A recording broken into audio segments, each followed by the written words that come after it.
وقرحي أفراد وين وحوق لخسارها وجستي ويرشوا كأموسان أنت لحسوسته قرحي دعا 6 ديسمبر 2009 وهو ترشام الوقع هذا الشباب مسؤولية قرحاسي ما أيسن شيئا ولقو إيدي إسكما أيسن فوقينين 4 بشي أكتوبر سنة 2011 كان قرح الوقع هذا goob arday minxa raadinayo imtixaanka dawladda galay oo harkaha saamaha la yiraahdo oo dad badan ay ku dhinteen al-shabaab sidaas oo kale mas'uuliyadda qaraxaasi ma aysan sheegan sidoo kale iskama aysan fogeen way ka aamusan qaraxii 14 Oktoobar ee 2017 isgoosga Zoobe ee Muqdisho ka dhacay oo dad ku dhow 1000 qof ay ku dhinteen siyaasi la mid al-shabaab soo aysan hadal qaadin kana waa kii afraad oo shalay oo 28 December ah 2029 waa 9 iyo toban al-shabaab ma aysan sheegan iskama aysan fogeynin ilaa waqtigan oo saacado badan ay ka soo wareegatay maxaa ugu wacan sidee xal lagu heli karaa maadaama al-shabaab ay fikir ku dagaalamayaan qasaarihii weli sii socdo dawladdu dadaal badan oo ay sameysay lagu guuleysan lahayd amniga dalka waxaan weydiiyay Colonel Cabdullaahi Cali Macow horta waa salaamaya dhageystayaashaada iyo adiga iyo raadiyo kulmiye Xuseen inna lillahi wa inna ilayhi raaji'uun dadkayga Soomaaliyeed ay shalay sida gardarrada ee cadawtanimada maaragtay oo cadawga uu ku laayay waxa waaye ku gumaaday dumar iyo caruur iyo arday iyo shaqaale iyo dad Soomaaliyeed oo iska xoogsataa oo maaragtay wadadan maray waxa waaye aad iyo aad ayaan maaragtay uga xumahay waana ka tacsiideynaa Allah u naxariisto waa shuhada jannada Allah ka waraabiyo aamin midda hagto waxa waaye kuwa dhaawacmana Ilaahay caafimaad degdeg ha siiyo waxyaabaha aan keenayo waxa waaye horta isbedelo degdeg ah oo sirdoon oo madaxda sirdoonka ayo maaragtay oo madaxweynaha iyo prime ministerka ay sameeyeen 3 sano ay joogeen kalka hore waxa jooga Cabdullaahi Gaafo markii yimaadeen boy ka qaadeen hay'adda muddo ay hadana waxay ahayd maxuu ahaa oo 6 bilood qiyaastii ah ay waxay ahayd hoggaan aysan haysanin oo taliyo uusan jirin oo maaragtay taliyo ku xigeen meesha uu joogay oo aan wax khibrad aan u lahayn shaqada sirdoonka aan kal horena maaragtay aan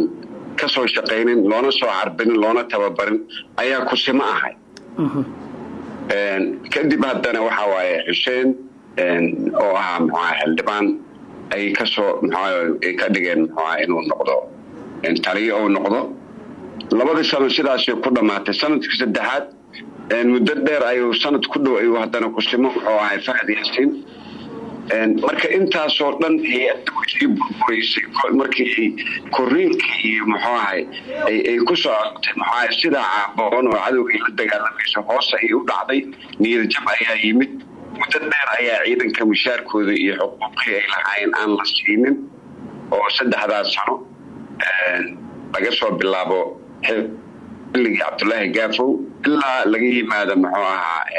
oo kusmo uu ka noqdo muxuu ahaa ciidanka waxa aad ay dhibaato ugu qabeen inay helaan maxaa mushaarkooda marka burburkaas oo ku dhacay ciidanka ayaa maaragtay sabab u ah in cadawga markaas xeelad qaraar oo ku soo sameeyo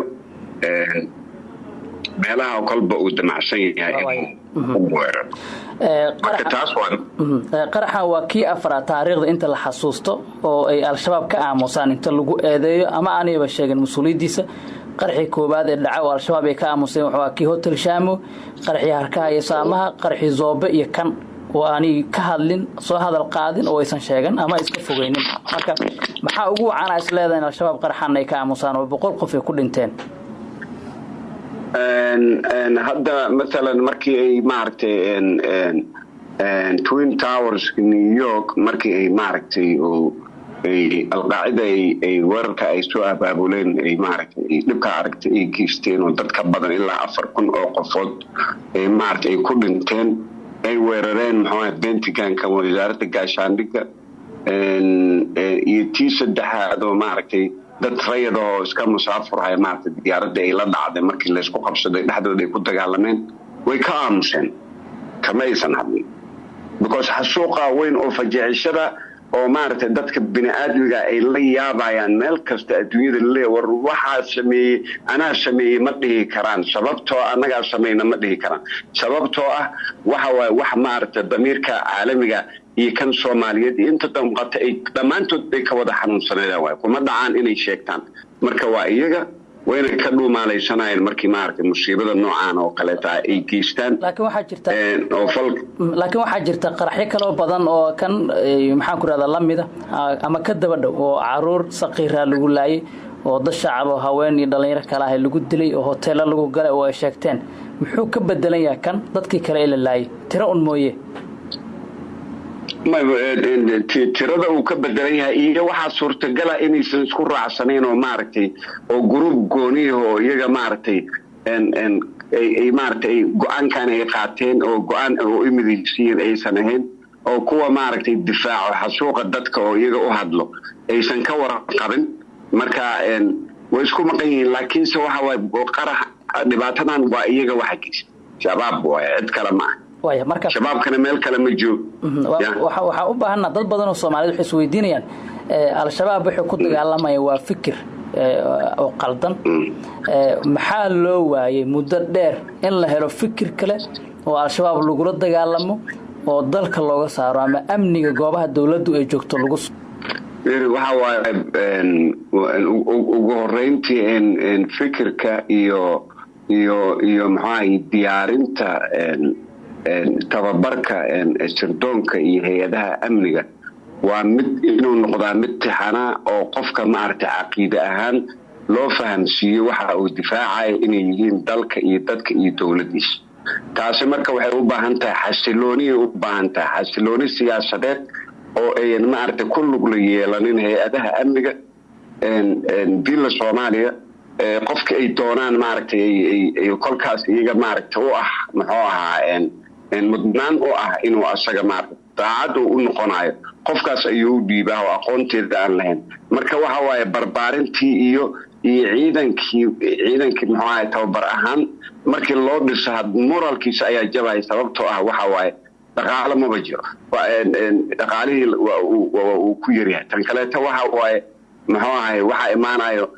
in maaragtay ay kula dhaqmaan qabyaalad ay kula dhaqmaan oo ciidankii maaragtay ay kala saaraan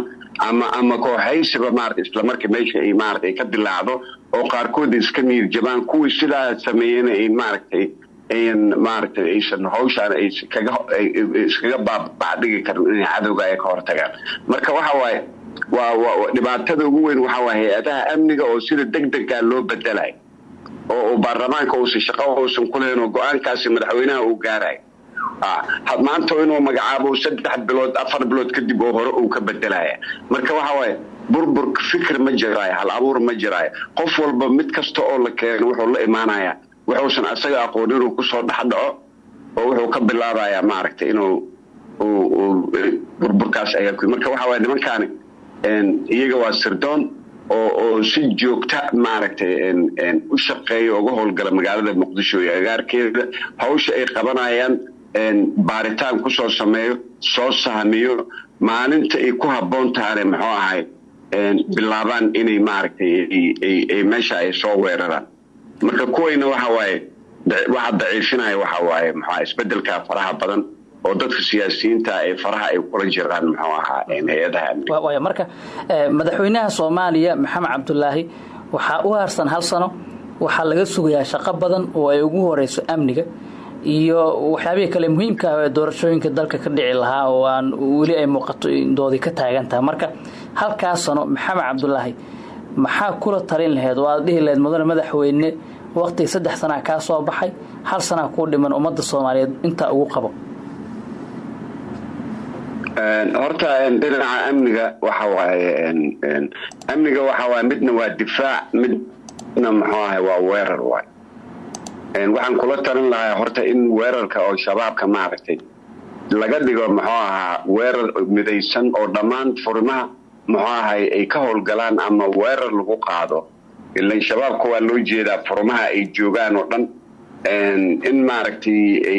ay baraawo ciidanka markii sahay loo geenayo maxaa doon ay ku qaado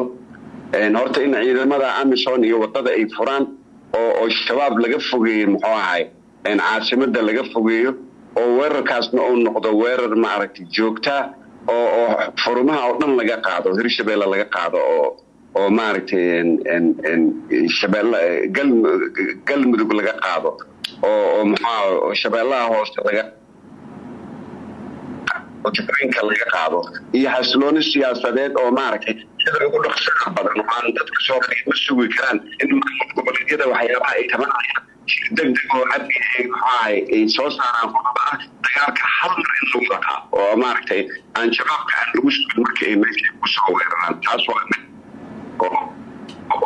تنلبات إنه معركة سميان هذا استخدام كي أقون تقولها أو معركة فهذا يحسن والباب وحرتي ومعت أمهمي وعدم كبرستي وشقيقي يقعنين وقارت الدبت اسكمر مراي حتى اسكمر ريسنا وحبا أقول لو أبهبرو وشقدو ذي كنبران حاليا لقصو أحتاري وإن كان كان ما بيقعنا بشعر الباب وحرتي لقى حيدا وصميست